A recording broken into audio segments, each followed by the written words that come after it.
Alors faisons un tour maintenant dans les préférences du logiciel.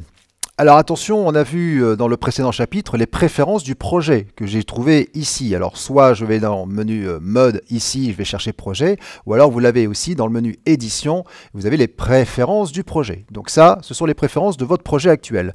Moi ce qui m'intéresse là, ce sont les préférences du logiciel. Alors les préférences du logiciel, elles sont ici dans le menu édition et préférences générales.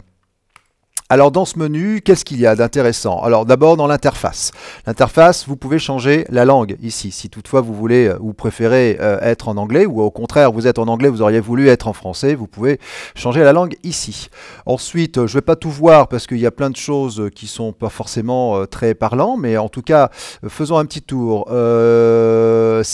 Intéressant, la navigation. La navigation, c'est la possibilité de faire quand vous allez pouvoir visualiser votre scène au travers d'un objet, eh bien on a la vue ici, le mode caméra. Moi j'aime bien utiliser le mode curseur.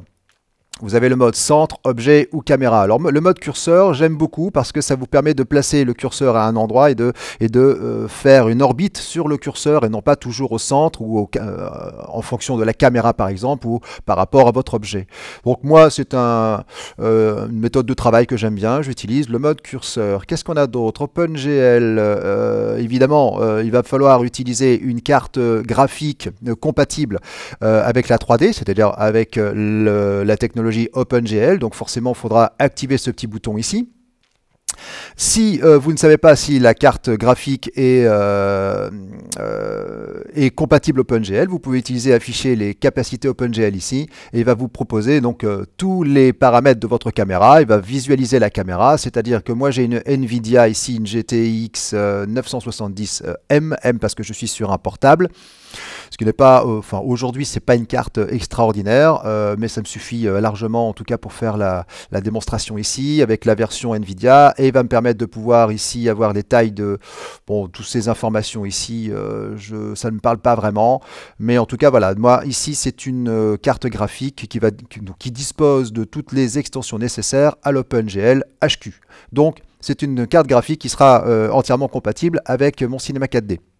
Donc je n'hésite pas, j'utilise le petit bouton ici OpenGL. Ensuite, qu'est-ce qu'il y a d'autre? La vue, pas trop d'intérêt pour l'instant. Si, la vue, afficher le profil colorimétrique ici. Vous pouvez ici afficher un profil colorimétrique sRGB IEC 61966 2.1, ce qui correspond à, en fait, je dirais à l'espace donc rouge, vert, bleu. RGB c'est du rouge, du vert, du bleu, donc c'est ce qu'on utilise pour reproduire des couleurs en fonction des écrans, en tout cas en fonction de tout ce qui est visible par de la lumière, donc un écran, vidéoprojecteur, de la télé, etc. Donc c'est plutôt la norme web qu'on utilise ici, essentiellement le sRGB. Sinon vous avez d'autres normes que vous pouvez soit charger en utilisant ici charger une norme que vous, en tout cas un profil, pardon, c'est plutôt un profil colorimétrique que vous aurez besoin, pourquoi pas, le charger ici.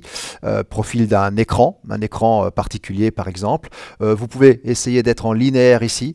Moi je me suis mis plutôt sur des sRGB IEC 61966, je préfère ce profil. À vous de voir si vous n'avez pas à charger un autre profil colorimétrique, surtout pour vos écrans. Au niveau des fichiers, on peut faire ici des copies de sauvegarde. Vous pourriez mettre ici 1, 2, 3 copies de sauvegarde par exemple avec un enregistrement automatique. Donc moi je l'ai désactivé.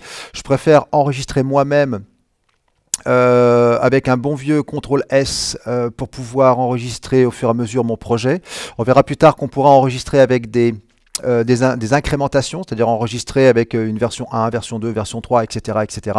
Donc moi je préfère gérer moi-même mes enregistrements, mais rien ne vous empêche ici d'utiliser un enregistrement automatique toutes les 5, 10, 20, 30 minutes comme vous voulez, avec un répertoire, le même répertoire que vous pourriez avoir, c'est à vous qu'appartient ce choix. Les unités. Alors moi j'aime bien utiliser le centimètre. Donc après c'est un choix, vous pouvez mettre même en kilomètres, pourquoi pas en yard si vous voulez, si ça vous chante, millimètres, kilomètres, mètres, centimètres, donc ça dépend si vous faites de l'architecture, vous ferez plutôt du mètre, si vous faites plutôt des pièces, des toutes petites pièces, vous pourrez vous mettre en millimètres. Bon, moi j'utilise le centimètre. Dans ce cas-là, lorsque je choisirai de créer un objet, les valeurs de cet objet que je trouverai dans cette fenêtre ici seront tous en centimètres. L'unité d'animation en images, bien sûr, mais vous pourriez très bien vous mettre en SMPTE, image, donc heure, minute, seconde et image, ou carrément en secondes. En général, on utilise toujours l'image, donc c'est un choix de travail. Donc si je me suis mis ici en unité d'animation image, eh bien ma timeline que j'ai ici sera bien sûr en image. Donc sachant que je suis en 25 images secondes, en une seconde j'aurai donc 25 images, et puis 2 secondes, bon, j'en aurai 50, puis etc. bien sûr. Qu'est-ce qu'on a d'autre d'intéressant ici? Pas vraiment d'intérêt. La mémoire, eh bien, c'est le niveau d'annulation ici, par exemple. Si vous avez suffisamment de mémoire RAM dans l'ordinateur, vous pouvez augmenter ici le niveau d'annulation. Je préconise de ne pas trop augmenter parce que justement CinemaCAD va prendre beaucoup de RAM dans l'ordinateur, donc si vous augmentez trop, bah, du coup l'ordinateur va être un petit peu saturé au niveau de la mémoire, à part si vous avez vraiment beaucoup de mémoire. Donc moi j'ai ici 12 Go de mémoire ici dans l'ordinateur, donc 12 Go c'est très peu. Il vaudrait mieux avoir 32 Go, ce serait très bien, et puis au-delà évidemment si vous pouvez, mais bon 12 c'est un petit peu limite, alors c'est pour ça que j'ai pas augmenté trop le niveau d'annulation. D'ailleurs je crois que c'est par défaut 30 niveaux d'annulation, hein, par projet évidemment. Voilà, faites attention de ne pas trop augmenter, sinon vous allez vite saturer votre mémoire. Ensuite, vous avez dans le visualiseur ici, on peut peut-être augmenter, pourquoi pas, pour essayer d'avoir donc le visualiseur. Je rappelle que c'est cette fenêtre ici, le viewport. Pourquoi pas, vous avez ici le chemin d'accès. Alors je conseille de mettre un chemin plutôt sur un SSD, hein, comme ça va aller très rapidement. Il va mettre sa mémoire cache, écrire la mémoire cache qu'il a besoin ici pour afficher tout ce qu'il a besoin dans ce viewport ici, donc dans un disque dur SSD, ce qui est quand même beaucoup plus rapide qu'un disque dur classique. Donc moi je conseille souvent ici donc de mettre ça sur un SSD, c'est le cas pour moi. Le disque C est un SSD, donc je le mets directement dessus, voilà, comme ça c'est toujours ça de gagner. La communication ici, pas trop d'intérêt. Moteur de rendu, non. Alors là vous avez les moteurs de rendu que vous avez, donc là moi j'ai mis simplement le moteur de rendu par défaut de CinemaCAD, mais si vous avez acheté d'autres moteurs de rendu comme Octane par exemple, ou Cycle, ou V-Ray, vous aurez ici les préférences de vos moteurs de rendu. Bon, alors après, rapidement, tous ces trucs-là, body paint, on le fera pas, on le verra pas dans cette formation. L'aperçu des matériaux, j'aime bien avoir un aperçu grand, c'est ce qu'on aura ici, mais on pourra changer à tout moment.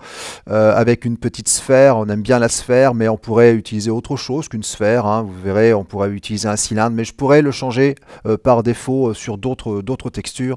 Ça serait pas un problème. Ensuite, la médiathèque. Pas tellement d'intérêt, on va faire afficher les vignettes, ça va être simplement intéressant, comme ça on verra les vignettes de nos textures par exemple.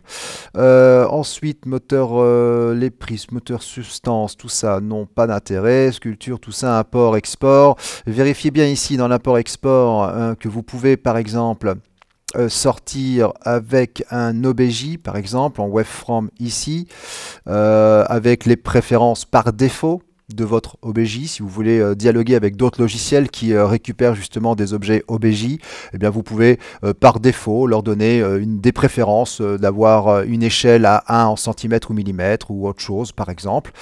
Et les couleurs. Alors les couleurs, là vous pourriez changer tout ce que vous voulez au niveau des couleurs. Là vous pouvez vous éclater dans les couleurs. Toutes les couleurs du logiciel ici sont gérées par ce menu.